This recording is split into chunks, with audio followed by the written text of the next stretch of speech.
hari abantu baza batekereza ko gukizwa bigoye. Ese gukora ibyaha nibyo byoroshe? Nibyo ngibyo by'uburozi n'ibindi byose bakunze kuvuga ngo umubyeyi yakoze icaha ingaruka ziba ku bana. Rero hari ingaruka nyinshi zigera ku bana. Muri izo ngaruka umwana arashobora guhura n'ingaruka zo kutubaka urugo, ugasanga wenda kubera amakosa y'ababyeyi ugasanga baje kumubaza bakanga. Iwabo w'umuhungu wakanga, umuhungu yavuga iwabo ntibikunde kubera yuko uriya muryango w'abariya ababyeyi n'abantu batari beza, n'abantu bakora amakosa. So abana bagira ingaruka nyinshi zitandukanye, kandi nabo hakaba n'abava mu miryango bakagenda, hakaba n'abanga ababyeyi bagakorogana urugo ntirube rwiza. So ni byiza ko umubyeyi wese aharanira gukora ibyiza, kubera kuko ibyo ukora byose bigera ku bana bawe, byaba byiza byaba bibi. Niyo mpamvu rero twabivugamo ibintu byinshi, ariko nanone umuntu iyo arwana ava mu kintu kibi ihereza arakinesha. Ariko iyo uvuga ngo byarananiye ugakomeza ukaba iyo ngiyo, ntabwo wabivamo. Ariko rwana uja mu itorero, rwana usenga, rwana ugerageza kuva muri izo ntege nke.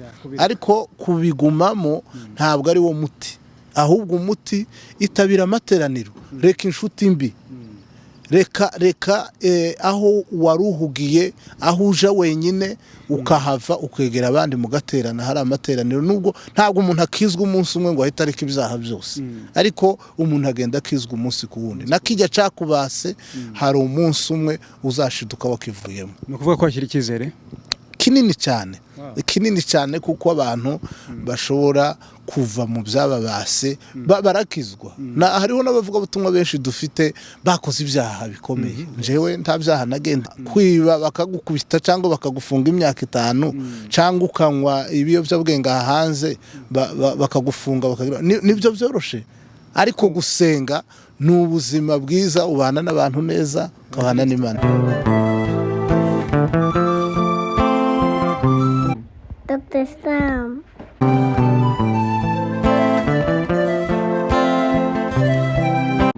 Dr. Sam. Evangeliste, twarimo tuvuga ukuntu abana babitwa abarozi cyangwa se abahawe ayo mazina, ukuntu bagendana ipfunwe ndetse n'ingaruka ziva muri ibyo bintu. Ni nk'ize ngaruka ugenda ubona bahura nazo, ndetse bikaba byanabaviramo kutagera ku nyungu zimwe mu buzima zitwa ko ari iz'ingenzi. Urakoze cyane. Urabona ni ibyaha muri rusange. Sinzi impamvu wibasiye icyaha kimwe cyane, ariko ni muri rusange. Nuko ari byo bivugwa cyane mu bwoko bwacu. No kwiba, nubwo umuntu yakwiba ari umubyeyi, bita wa mwana ngo ni umwana w'umujura. Nibyo ngibyo by'uburozi n'ibindi byose niko bigenda. Hanyuma bakunze kuvuga ngo umubyeyi yakoze icaha ingaruka ziba ku bana.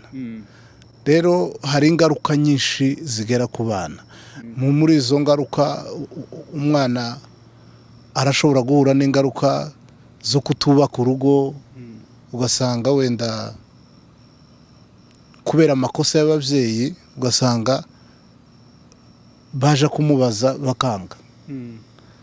Iwabo w'umuhungu wakanga, umuhungu yavuga iwabo ntibikunde kubera yuko uriya muryango w'abariya ababyeyi n'abantu batari beza, n'abantu bakora amakosa. So ni byiza ko umubyeyi wese aharanira gukora ibyiza, kubera kuko ibyo ukora byose bigera ku bana bawe, byaba byiza byaba bibi. Niyo mpamvu rero twabivugamo ibintu byinshi, ariko nanone mu ncamake nuko abana bagira ingaruka nyinshi zitandukanye, kandi nabo hakaba n'abava mu miryango bakagenda, hakaba n'abanga ababyeyi bagakorogana urugo ntirube rwiza.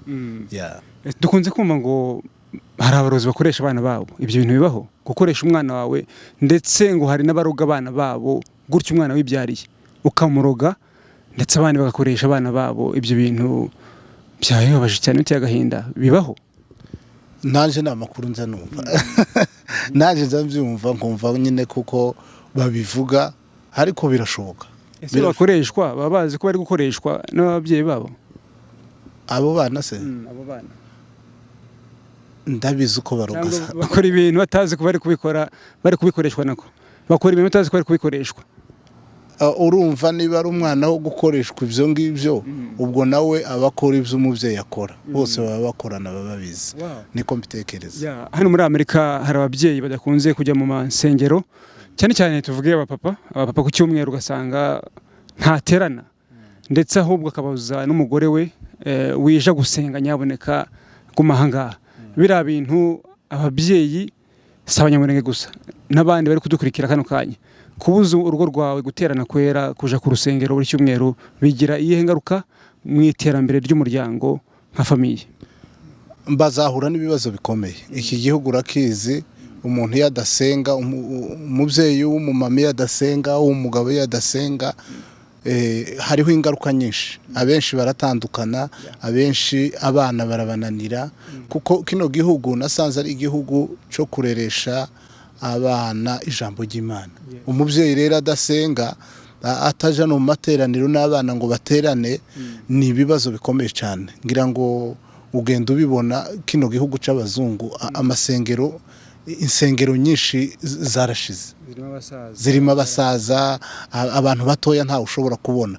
Biriya byose ni izo ngaruka zagiye zibaho, ababyeyi babyara batitaye ku gusenga, batitaye kuja guterana, noneho n'abana, umwana ntashobora kumenya itorero ico arico, kuko ibyinshi tubitozwa n'ababyeyi. So ndakangurira ababyeyi rwose bafite abana n'abapapa badakunda gusenga, umugore akamuhata ngo nibaje gusenga kanga kamunanira, ingaruka zose azahura nazo zirahari nyinshi cyane, kandi tugenda tuzibona cyane cyane muri iki gihugu. Rero njewe mbashishikariza kuko bakunda gusenga, bagakunda umurimo w'Imana, bizabafasha kubaho neza no kubana neza, kuko urugo ni ugusenga. Iyo udasenga uba uhemukiye urugo rwawe, ingaruka zose zizaza ni wewe uzaba uziteye. Murakoze cyane Evangeliste. Tugana ku musozo, haba hari ijambo rikuri ku mutima wasangiza abantu badukurikiye kano kanya, ryabasha kubafasha imitima yabo? Urakoze cyane, nishimiye kuko twabonanye nawe tukaba tukoze kino kiganiro, ariko ico nashishikariza abantu ni ukongera gushiramo imbaraga mu gukunda Imana.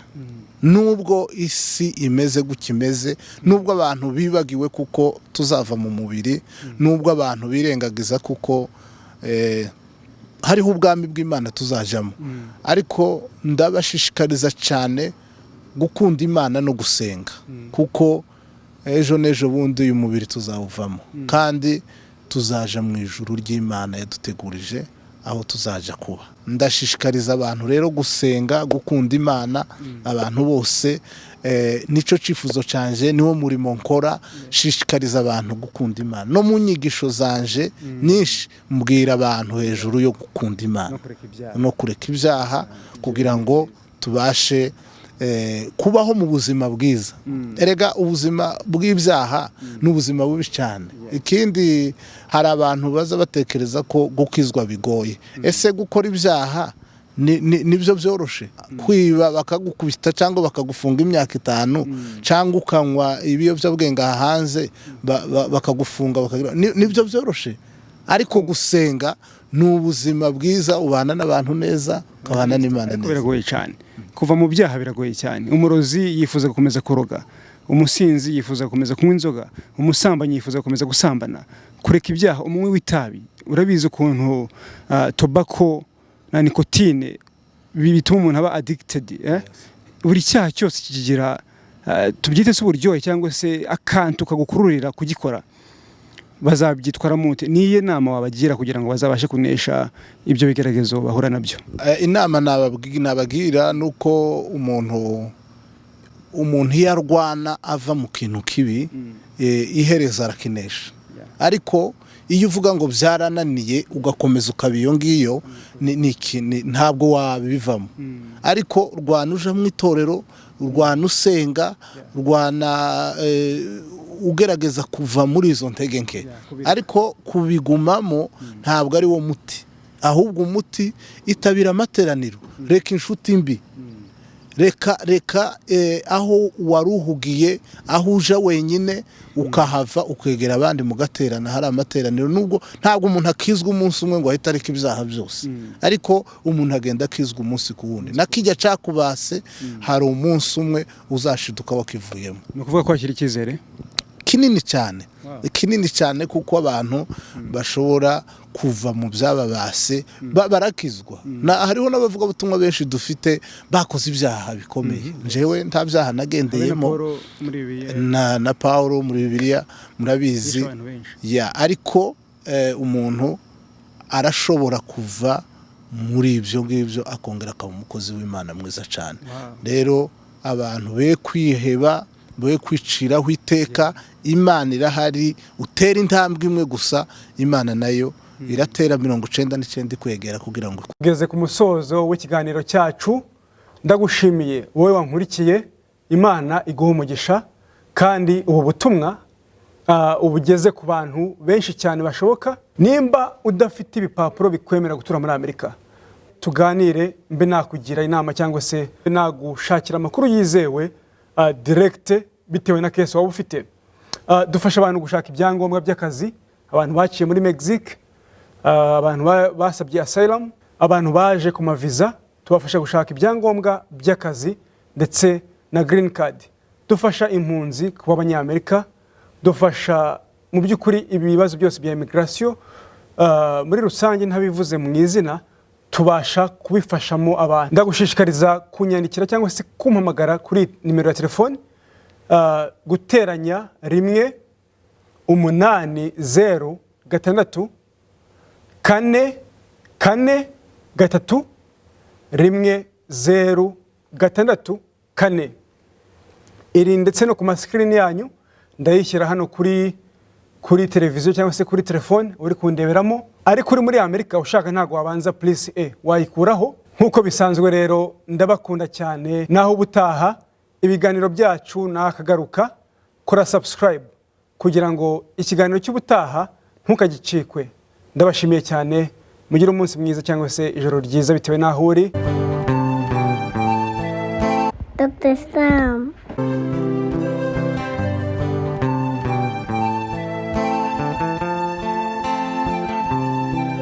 Dr. Sam.